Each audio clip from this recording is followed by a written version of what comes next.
வாரத்தோட முழுசு big pass என்ன நடந்தது அப்படிங்கிறத சனி ஞாயிறு அந்த 2 நாள்ல, அந்த வாரம் ஃபுல்லா பார்க்காதவங்களுக்கும் அந்த 2 நாள்ல விஜய் சார் வந்துட்டு முழுசா சொல்லிடுறாரு. எல்லாரும் எதிர்பார்த்தது வியானாவையும் எஃப்ஜேயும் வந்து வச்சு செய்ய போறாரு அப்படிங்கிற ஒரு மைண்ட் செட்ல தான் இருந்தோம். ஆனா எஃப்ஜே வேற லெவல்ல வச்சு செஞ்சாரு. வியானாவை நீ ஒரு ஆலையில உட்காரு அப்படி சொல்லிட்டாரு. உட்காருமா, அப்படிலாம் பேசக்கூடாது, உட்காரு அப்படின்ட்டாரு. இதுல இன்னொரு விஷயம் என்னன்னா, எஃப்ஜேயோட ஆட்டிடியூடு ஒரு இடத்துல கூட சரியில்லைங்கன்னா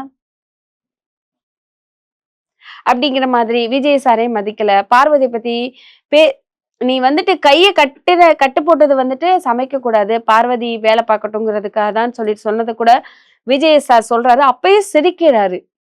சோ இது இது எனக்கு புரியல. இது எப்படி எடுத்துக்கிறது? அதுதான் அவருடைய கீழ்த்தனமான ஒரு புத்தி. ஓ!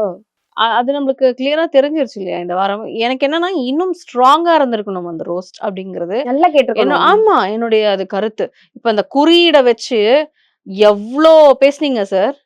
பயங்கரமா பேசுனீங்களே. இதுக்கு ஏன் அப்படி பேசல? அரோராக்கு அவ்ளோ பேசுனீங்களே. அது எனக்கு ஃபீல் ஆச்சு. உடனே பிஆர்னே வச்சுக்கோங்கடான்ட்டு நானு. எனக்கு என்ன அப்டின்னா, ஒருத்தவங்களுக்கு குடுக்குற அந்த ரெஸ்பான்ஸ், ஒருத்தவங்களுக்கு குடுக்குற அந்த ஸ்பேஸ வந்து, இன்னொருத்தவங்களுக்கும் நீங்க குடுக்க மாட்டேங்கிறீங்கன்றது எனக்கு விஜேஎஸ் மேல ஒரு பெரிய ஒரு இதுவாவே வைக்கிறேன். கொஸ்டினாவே வைக்கிறேன் நானு. ஏன்னா, இப்போ எஃப்ஜே பண்ண ஒரு விஷயம் மிகப்பெரிய விஷயம். இது பார்வதி பதில் சொல்ற வரைக்கும் நீங்க இப்படிதான், அப்படித்தான் பயங்கரமா பேசியிருப்பாரு. இவரையும் கேட்டார் தான். கேட்ட வரைக்கும் சாட்டிஸ்ஃபைடு. கேட்காமயே இருந்திருந்தாருன்னா, அது வேற மாரி தான். அவருக்கு தான் கெட்ட பேர் ஆயிருக்கும். ஆனா அத கேட்டாரு இல்லையா? அவரு எப்பயுமே எஃப்ஜே நம்மளுக்கு தான் தெரியுமே. கிளியரா வந்து ஹோஸ்ட் வந்து சொல்லிட்டாரு. என்னன்னா, உங்க ஃப்ரெண்ட்ஸ் கிட்ட பேசுற மாரி என்கிட்ட பேசாதீங்க.